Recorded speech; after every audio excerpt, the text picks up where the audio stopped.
News at 9. First, the highlights. Lagos State Government concludes plans to inaugurate first phase of Red Line Rail project in February. House of Representatives set to hold a security summit over killings in Plateau State. On quarantine, Ghana sentences 6 persons to death for involvement in coup plot. And in sports, Ukraine Football Association appoints Andriy Shevchenko as president. Now the details. I am Akan Usen. Lagos State Government has concluded plans to inaugurate the first phase of the 37-kilometer Red Line Rail project from Agbado to Oyingbo in February. Also, before the end of February, 12 additional ferries are expected to be launched to complement existing ones on the waterways to enhance the integrated intermodal transport system of the Babajide Sanwo-Olu administration, while work will commence on the construction of the 4th mainland bridge in the first quarter of this year. Governor Sanwo-Olu, who stated this in his address at the People's Town Hall meeting held in Ikeja, said in line with the theme's developmental agenda, his administration will intensify more efforts to bring more dividends of democracy to residents in areas of transportation, health and environment, energy, education, agriculture, entertainment, tourism and arts, among others.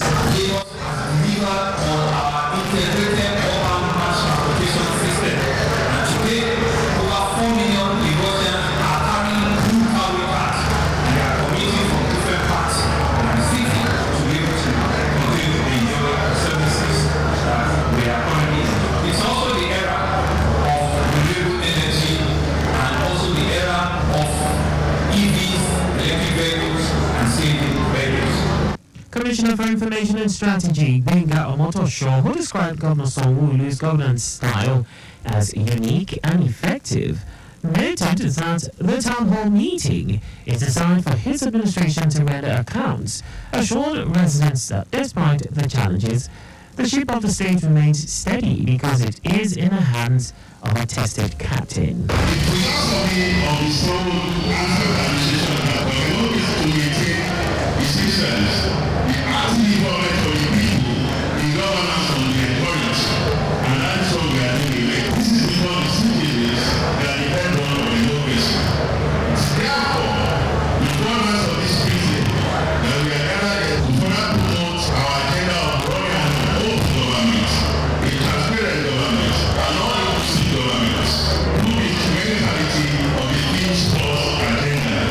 Stakeholders at the event during an interactive session commended the Sanwo-Olu administration for his developmental strides, but urged him to do more on road construction in rural areas, declare war on drug abuse through the youth centers and relevant agencies, and build more affordable houses in Badagry area to decongest Lagos Island.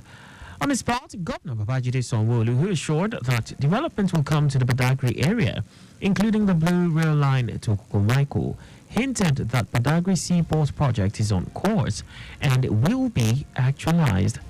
While also answering questions, Deputy Governor Obafemi Hamzat hinted that the Ijebu-Shagam Road project has been awarded by the federal government and contractors will move to site soonest.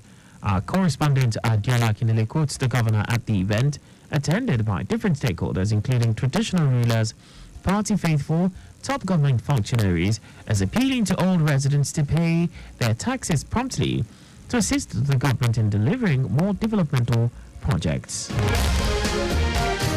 Lagos State Government, through the Motor Vehicle Administration Agency (MVAA), has organized a third client representatives public forum to address and resolve outstanding issues related to motor vehicle registration by defining a standard mode of entry to enhance service delivery.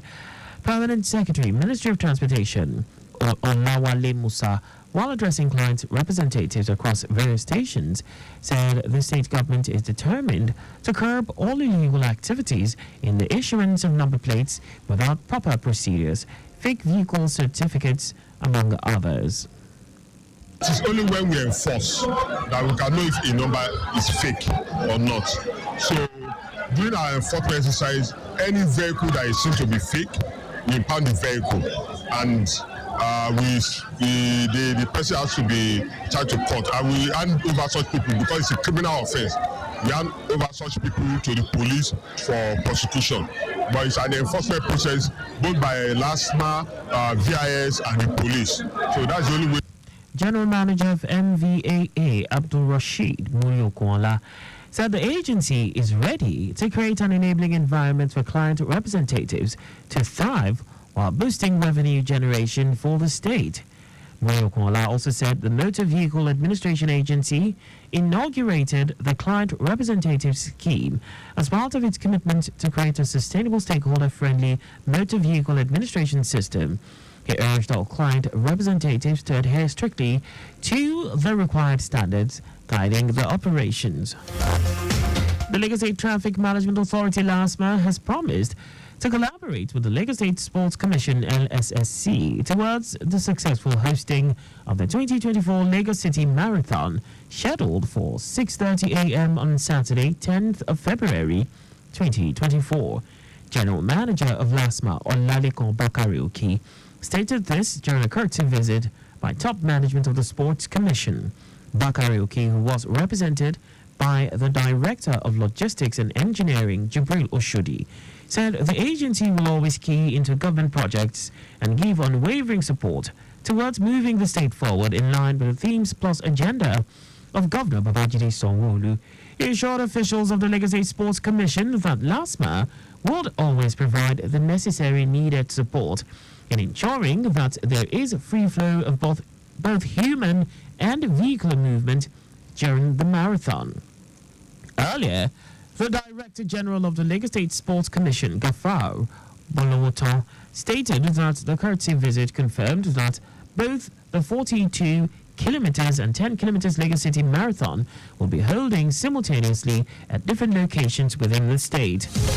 And now to the rest of the stories.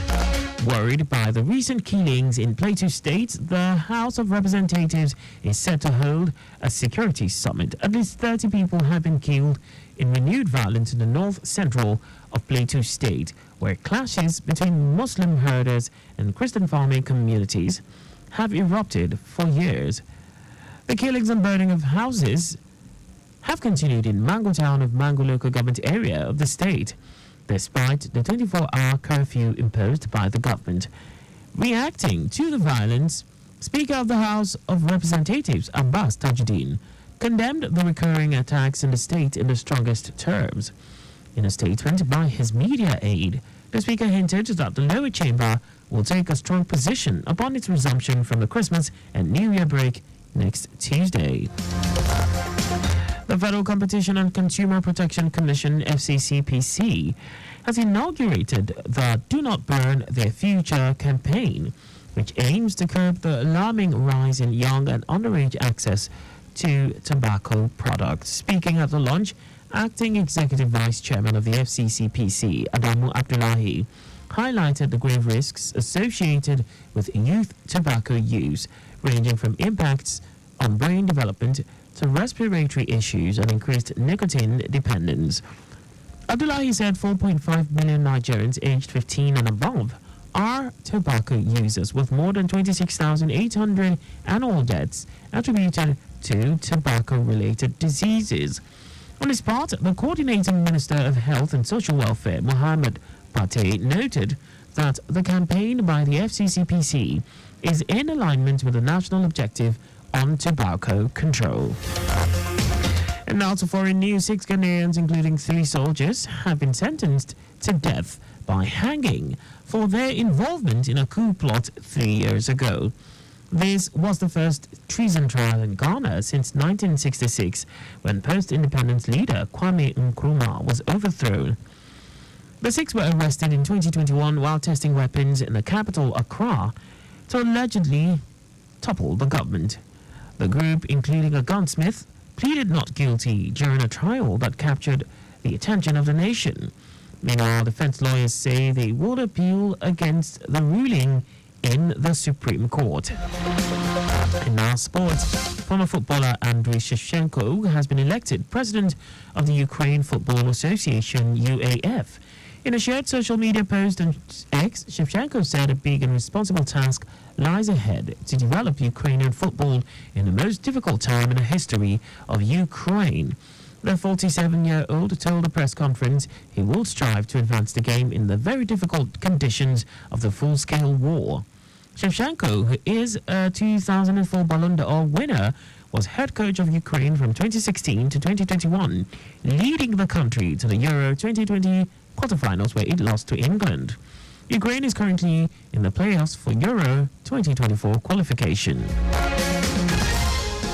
Captain of the Super Eagles, Ahmed Musa, has called for peace in his home state Plateau, following the ongoing killings in North Central State. Speaking via his Instagram handle, Musa called for unity in the state, stressing the need to come together and stop the fightings, killings, and stay as one big family, no matter the religion, since most families in Plateau State have both Christians and Muslims. He also said the differences in culture and religion should be celebrated and not fought over. And that's all for the news at 9. Just before we go, stay alive. Make use of pedestrian bridges where available. You can follow us and like all our various social media platforms. On X, formerly Twitter, Lagos Traffic 961, Instagram, Lagos Traffic Radio 961, Facebook, Lagos Traffic Radio 96.1 FM. On YouTube, subscribe and watch us live on our channel, Traffic Radio 961. Did you know that the Sanwo-Olu administration completed the renovation of the library at the State Criminal Investigation Department, Banti Yaba? You can get more details on the Lagos State Government website. To end the news, here are highlights of the major stories.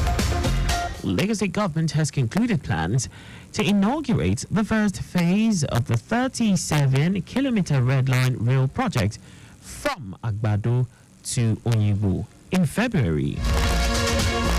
Worried by the recent killings in Plateau State, the House of Representatives is set to hold a security summit. We also told you that 6 Ghanaians, including 3 soldiers, have been sentenced to death by hanging for their involvement in a coup plot 3 years ago. And in sports, former footballer Andriy Shevchenko has been elected president of the Ukraine Football Association, UAF. For contacts with the newsroom, please send a message to Lagos Traffic Radio at lagostate.gov.ng. And that ends the news broadcast compiled by Adeswa Ejoka. I am Akan Usen. Thanks for listening and please stay safe. Good evening.